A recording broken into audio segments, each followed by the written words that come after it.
In 1757, the British East India Company won the Battle of Plassey and took control of the wealthy region of Bengal. The company, a private corporation using contracted foot soldiers, now governed more people than the English crown. Just over a century later, the British controlled the majority of the Indian subcontinent, either directly or through princely states. What began as a trading mission transformed into total domination. The rest of Asia fared no better. But why didn't history play out differently? Why didn't Indian powers have the political, economic, and military wherewithal to resist European colonization? Why wasn't 1757 marked by Bengali soldiers sieging and taking London? And more broadly, how did the West become so much more powerful than the East? Historians have pondered these questions for centuries, but while there's no perfect answer, new scholarship is painting us a more complete picture. Let's focus on the period from the late 1400s to the late 1700s, the age in which Europe began to push outward. In 1453 CE, the Ottomans conquered Constantinople, cementing their power. Meanwhile, the Mamluks controlled the Red Sea. These Near East powers established a tight stranglehold over the Silk Road trade routes. Europeans salivated over the profits Near East middlemen made trading with the rest of Asia. Indian textiles, Chinese porcelain, Indonesian spices. This inspired the great powers of Europe to establish a direct trade with Asia that would circumvent the Ottomans and Mamluks entirely. But the Europeans were minor players in the global economy at this time. The prosperous Asian powers had no incentive to establish a direct trade with distant Europe. And so it was Europe who would have to seek out Asia, not the other way around. This would lead to some fascinating developments. Consider the Iberians, Spain and Portugal. There were only two options for circumventing Ottoman and Mamluk intervention: round the coast of Africa or sail west into the unknown. In the mid-15th century, Portugal was suffering from scarce wood supplies. In response, the Portuguese crown encouraged the construction of larger, more efficient vessels by providing tax benefits to shipbuilders who built big. And so shipbuilders in Portugal began to develop larger vessels. They also incorporated innovative new shipbuilding technologies from neighboring North Africa. This led to the production of massive ocean-going vessels that could be fitted with heavy cannons, perfect for a long intercontinental journey. Using these vessels, the Portuguese were able to round the Cape of Good Hope in 1498 and reach Asia. Portuguese explorer Vasco da Gama arrived on the Indian coast, making direct contact with Indian powers for the first time. Using similar vessels, the Spanish, also attempting to find a route to India that would circumvent the Ottomans, bumped into the New World. Jackpot! The discovery of the New World flooded European markets with silver, which would soon have an enormous impact on the dynamics between Europe and Asia. The sudden excess of silver made Europeans very attractive trading partners for Asian powers, who were facing a systemic silver shortage. In fact, records indicate that the silver shortage in Asia was responsible for a number of political crises across the continent, and so European merchants arriving in the East essentially bought their way into Asian trade hegemony using their newfound silver supply. Hey. With Europeans establishing a direct trade, a new dynamic had formed. Asia generated products in demand in Europe, and Europeans paid for those products with silver. As they had an abundance of silver on hand, Europeans had become ideal trading partners. For example, the first British trading post in India, Fort St. George near Chennai, was actually encouraged by the local Poligar lord, who so badly wanted the British trading there that he offered to pay for half the construction cost. He also offered military protection and tax privileges. It's important to understand that Europeans adopted a conciliatory policy towards Asian great powers. In fact, early records reveal that the Europeans respected, feared, and even admired their most significant Asian counterparts: the Mughals, the Qing, the Vijayanagar Empire, the Tokugawa Shogunate, and others. According to a Dutch official in Japan in 1707, to show our teeth or to use violence is completely impossible unless we want to leave this land and never come again. Europeans willingly operated on the fringe and avoided direct confrontation with the Asian great powers. But maritime city-states, they could be targeted. from the 1500s to the mid-1700s, the European focus on maritime exploits played to their strengths. With massive cannon-fitted ships, Europeans had an advantage in most naval battles. They could also lay siege to fortified coastal cities. Thus, early Europeans, like the Portuguese, limited their aggression to small coastal enclaves. This was not a problem for the Indian great powers. At times, they even encouraged European aggression. Surprise! In 1510 CE, the Vijayanagar Empire assisted the Portuguese in taking Goa from the Bijapur Sultanate. In fact, Vijayanagar even sent an allied pirate leader with 5,000 soldiers under his command to help the Portuguese take Goa. Goa was the hub of the maritime horse trade. To the Vijayanagar Empire, it was preferable for the horse trade to be controlled by the neutral Portuguese than for it to be controlled by a rival sultanate. So, we know that the dynamic between the European and Asian powers was largely cooperative from the 1500s to the mid-1700s. Though much fanfare has been made about early European aggression, it was constrained to small coastal enclaves and only with the explicit or implicit permission of Asian great powers. But this dynamic would not last forever. Starting in the mid-1700s, more than 2 centuries after Vasco da Gama landed in South India, the Europeans did begin to aggressively expand. How did they transform their trading networks into colonial empires? Let's keep our lens pointed at India for now. Number 1. European institutions were stable enough that they outlasted their strongest rivals. In India, for example, the British were active for more than a century before Mughal power finally waned. The Mughals were replaced by the Marathas, Hyderabadis, Bengalis, Sikhs, Rajputs, Mysoreans, and others. With imperial power in India split between so many different entities, the British began to assemble the building blocks of a colonial empire. Number 2. European officials couldn't be easily bribed to switch sides.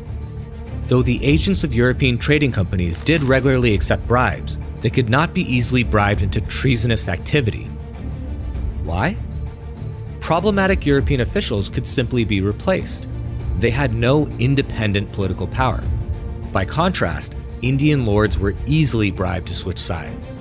And most Indian soldiers were bound to their lord through land or clan ties. As such, disloyal Indian lords could not simply be replaced. They had independent political power. Number 3. Europeans were not risking much by fighting far away from home.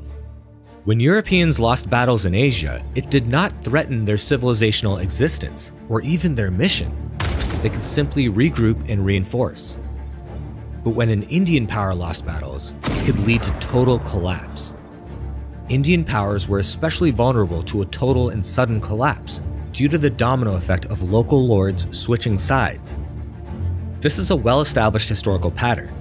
The Mauryas, Guptas, Chalukyas, Pallavas, Vijayanagar, the list of sudden imperial collapses in Indian history goes on and on. Number 4. European militaries had superior organizational discipline. Military developments in Europe led to drill tactics and high organizational discipline. This was made even more possible by the fact that Europeans used regulars, full-time professional soldiers. Though not universally the case, many Indian militaries had not yet established this level of organizational discipline, as their soldiers were not full-time. On Bengali soldiers, their mode of fighting is crowding without any order and in great confusion. In imitation of their European neighbors, they form into something resembling battalions, but it is of little use. Their bravery does not compensate for their deficiency in discipline and tactics. Number 5. Europeans used local soldiers. By the mid-1700s, European armies in India fielded mostly local soldiers, ensuring that they were not at a numerical disadvantage. How did that happen? European trading companies and governments offered regular pay and pensions to soldiers who would fight for them. In India, this attracted skilled local soldiers who preferred guaranteed, timely compensation. By contrast, Indian powers granted feudal lords land and tax assessment rights, and through that system, soldiers would eventually be paid. But this system was high risk and created additional bureaucracy. Indian soldiers would sometimes be left unpaid or underpaid. Many Indian soldiers saw European military contracts as desirable. They chose to fight as regulars for the various East India trading companies, serving under European officers. How did the Europeans develop these advantages, while Indians did not? The answer lies in a revolution hundreds of years in the making. The military revolution hypothesis is based on the idea that artillery innovations in late medieval Europe led to sweeping changes in society, some of which would prove advantageous for building colonial empires. Side note, India did go through a mini military revolution in response to new artillery developments too. Check out my video on Indian gunpowder empires for details. Okay, back to the European military revolution. In the 1400s, new cannons were introduced that could break medieval castle walls, and so European rulers scrambled for a solution. This led to a new style of artillery-resistant fortifications, with angled bastions and intersecting fields of fire, known as star fortresses. Star fortresses were very expensive to build, and required a large and costly army to garrison or attack. In fact, successful sieges could take years. These developments led to spectacular increases in budgets, taxes, and staffs. European lords that were unable to manage these rising costs were eventually conquered by those with a centralized administrative apparatus that could raise more money. The pressure to centralize and extend the state apparatus consumed many smaller feudal lords. The European nation-states were born, giving rise to many financial, logistical, and administrative innovations. And so they suddenly found themselves advantaged. Consider the ocean-going warships that enabled European powers to establish maritime supremacy. Here's a little-known fact. The great powers of the East did have the technological know-how to build ocean-going warships with heavy cannons. But the devil is in the details. Like star fortresses, ocean-going warships were very expensive, which reinforced pressures for more tax revenue and more intrusive state intervention. But in India, native powers were not sufficiently centralized. Maintaining a competitive naval fleet was simply implausible. Imperial powers like the Mughals and Vijayanagar did maintain navies. In fact, Vijayanagar used their navy to bully Pegu and Lanka into paying tribute. But to build a fleet that could counter the Europeans, Indian great powers would have had to take more direct control over their coastal feudatories. They would also have had to spend imperial resources on ships as opposed to land armies. In the Indian context, they had more pressing concerns: land wars against ambitious Indian rivals. It was a lose-lose situation in the long term, unless Indian powers could figure out a way to centralize their administrations and rid themselves of feudal hierarchies. Despite European aggression in the early to mid-1700s, the true shift in power began with the Industrial Revolution. Starting in the mid to late 1700s, European development rapidly outstripped that of the rest of the world and gave rise to roughly 2 centuries of global dominance. What was the recipe for this great divergence? 1 cup luck, 1 pinch policy. Let's compare the wood and coal situation in England, India, and Japan in the 1700s. In India, there were plentiful forests. As such, there were sufficient wood resources to fuel a vibrant economy. There was no need to switch to the use of coal as a power source. In England and Japan, however, wood had been over-harvested. Interestingly, the British and the Japanese approached the problem in very different ways. The Japanese sought to fix the ecological damage. They imposed very strict laws, including capital punishment for wood harvesting without a license. These policies were successful. Soon, healthy forests returned and the normal use of wood could continue. By contrast, the British didn't try to fix anything. England simply switched to the use of coal. It helped that the coal deposits existed close to London, the manufacturing center of England at the time. The English didn't know that their reliance on coal would unlock the Industrial Revolution. They didn't predict a steam engine, power loom, or high production factories. It was a lucky break that fueled an Industrial Revolution. And thanks to strong protectionist policies, British industries were healthy enough to take advantage of new commercial technology, like the mechanized power loom. By the early 1800s, the British textile industry was able to produce at such a high volume and at such a low cost that they outcompeted the entire Indian textile industry, which was the world's largest producer of textiles. But Indian powers did not have the time to properly react. They were under fire from both colonial forces and opportunistic neighbors. Every year, industrial Europe grew more powerful, and the gap between the West and the rest of the world grew larger. Conquered Indians were not useful to the British as producers or innovators. They were now only useful as raw material providers and customers. And so the Indian subcontinent, and many other parts of Asia, was rapidly deindustrialized while Europe flourished. But the world never stands still.